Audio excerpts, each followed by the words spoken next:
Hi friends, ஒவ்வொருத்தங்களும் கஷ்டப்படுற விஷயத்துல முதல்ல இருக்கிறது எது அப்படின்னு பார்த்தோம்னா தொங்குற தொப்பை.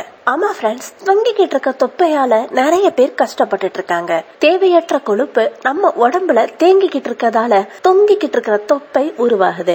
இந்த மாதிரி தொங்கிக்கிட்டு இருக்க தொப்பைய 7 நாட்கள்ல கரைக்கிற ஒரு சூப்பரான ட்ரிங்க பத்தி தான் இன்னைக்கு இந்த வீடியோல பார்க்க போறோம். அந்த பொடியை எப்படி தயார் பண்ணணும், அதை எப்படி யூஸ் பண்ணணும் அப்படிங்கறதையும் இப்ப பார்க்கலாம். வீடியோவை ஃபுல்லா பாருங்க, அப்பதான் உங்களுக்கு ஃபுல்லா புரியும். அதே மாதிரி லைக் பண்றதுக்கு மட்டும் மறந்துடாதீங்க. தொங்கிக்கிட்டு இருக்கிற தொப்பையால கஷ்டப்படுறவங்க நான் சொன்ன மாதிரி இந்த ரெமடியை எடுத்துக்கிட்டாலே போதும், 7 நாட்கள்ல நல்ல ரிசல்ட் கிடைக்குது. எவ்வளவு தொப்பையா இருந்தாலும் சரி, ஈஸியா கரைஞ்சு போயிருது. தொப்பைய சுத்தி இருக்கிற கொழுப்பு முழுவதுமா கரைஞ்சு போகுது. அதுக்கு தேவையான பதார்த்தங்கள் என்ன?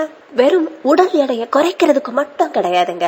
இதயம் சம்பந்தப்பட்ட பிரச்சனை, மலச்சிக்கல் பிரச்சனை இருக்கிறவங்களுக்கும் இந்த பொடி ரொம்ப நல்லது.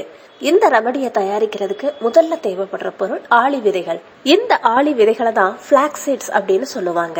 இந்த ஆளி விதைகள்ல ஒமேகா 3 ஃபேட்டி ஆசிட், நார்ச்சத்து அதிகமா இருக்குது. இது என்ன பண்ணுதுன்னா நம்ம உடம்புல இருக்கிற மெட்டபாலிசம் ரேட்டை அதிகப்படுத்துது. அதே மாதிரி நம்ம உடம்புல இருக்கிற பேட் கொலஸ்ட்ரால் குறைஞ்சு போய் உடல் எடையும் குறையுது. அது மட்டும் இல்லாம ஸ்கின் நல்லா க்ளோ ஆகிறதுக்கு, முடி நல்லா நீளமா வளர்றதுக்கு, இதயம் சம்பந்தப்பட்ட பிரச்சனைக்கு, எலும்பு நல்லா எக்கு மாதிரி திடமா உருவாகிறதுக்கு எல்லாத்துக்குமே இந்த பொடி நல்லது. அடுத்ததான் நமக்கு தேவைப்படுறது ஓமம். ஓமம் நம்ம உடம்புல சூட்டை அதிகப்படுத்துது. அதனால நம்ம உடம்புல இருக்கிற ஃபேட் குறைஞ்சு போயிருது.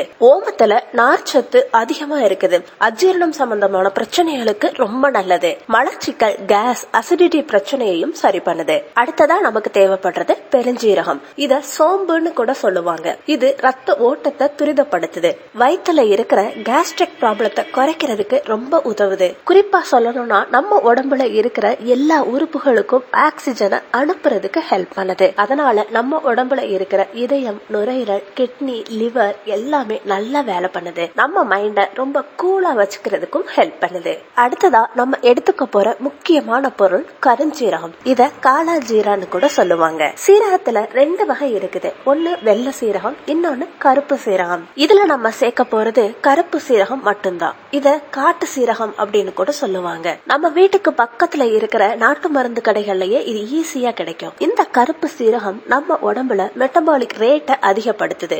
எப்பெல்லாம் நம்ம மெட்டபாலிக் ரேட் அதிகமாகுதோ அப்போ நம்ம உடம்புல இருக்கிற கெட்ட கொழுப்புகள் கரைஞ்சு போயிருது. அதுக்காக இந்த கருப்பு சீரகம் ரொம்ப உபயோகப்படுது. நம்ம உடம்புல கெட்ட கொழுப்புகள் சேராம அது எனர்ஜியா மாறுது.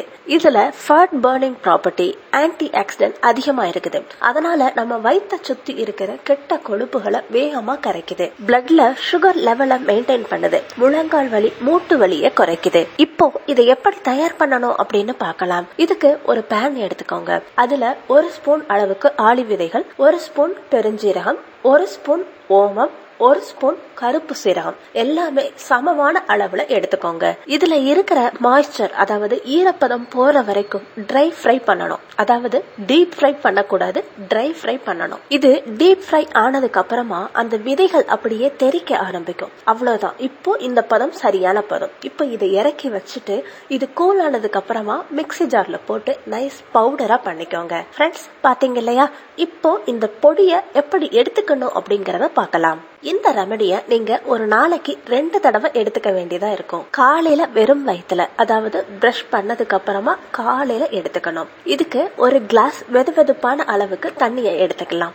அந்த தண்ணியில 1 ஸ்பூன் அளவுக்கு நம்ம இப்ப நைஸா அரைச்சு வச்சிருக்கோம் இல்லையா, இந்த பொடியை கலந்துக்கோங்க. இதுல உங்களுக்கு தேவைப்பட்டா அரை லெமன் ஜூஸ் கூட பிழிஞ்சுக்கலாம். ஒருவேளை நீங்க அசிடிட்டி பிரச்சனையால கஷ்டப்பட்டுக்கிட்டு இருந்தீங்கன்னா லெமன் யூஸ் பண்ண வேண்டாம். அதே மாதிரி இந்த ட்ரிங்கை ரொம்ப டேஸ்டா எடுத்துக்கணும் அப்படின்னு நினைக்கிறவங்க 1 ஸ்பூன் தேன் கூட கலந்துக்கலாம். ஆனா டயபெட்டிக்ஸ் இருக்கிறவங்க மட்டும் தேன் பயன்படுத்த வேண்டாம். இந்த மாதிரி தயார் பண்ண இந்த ட்ரிங்கை காலையில ஒரு தடவை வெறும் வயிற்றுல எடுத்துக்கணும். அதே மாதிரி இந்த ட்ரிங்க் எடுத்த அரை மணி நேரத்துக்கு எந்த ஆகாரமுமே எடுத்துக்க கூடாது. அதே மாதிரி இந்த ரெமடிய மதியம் 2 மணியாப்புல ஒரு தடவை எடுத்துக்கணும். நம்ம மதியம் சாப்பிடுவோம் இல்லையா, சாப்பிட்ட அரை மணி நேரம் கழிச்சு இந்த ரெமடியை எடுத்துக்கோங்க. நீங்க இந்த ட்ரிங்கை நம்ம டீ குடிப்போம் குடிப்போம் இல்லையா, ஒவ்வொரு மடக்கா சிப் பண்ணி குடிப்போம் இல்லையா, அதே மாதிரிதான் நிம்மதியா ஆஸ்வாசமா இந்த ட்ரிங்க் குடிக்கணும். ஆனா ஒரே தடவைன்னு மடமடன்னு குடிக்க கூடாது. இந்த மாதிரி இந்த ட்ரிங்க ஒரு நாளைக்கு 2 தடவைன்னு 7 நாட்களுக்கு குடிச்சாலே போதும். உங்க வயிற்ற சுத்தி இருக்கிற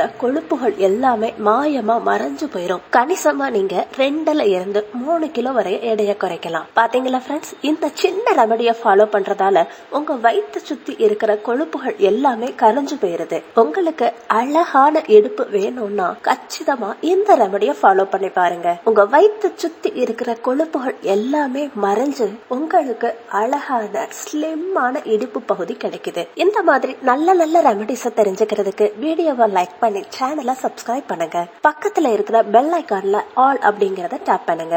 அடுத்த ஒரு இன்ட்ரெஸ்டிங்கான யூஸ்ஃபுல்லான வீடியோவோட நான் உங்களை மீட் பண்றேன். Until then, take care, bye bye.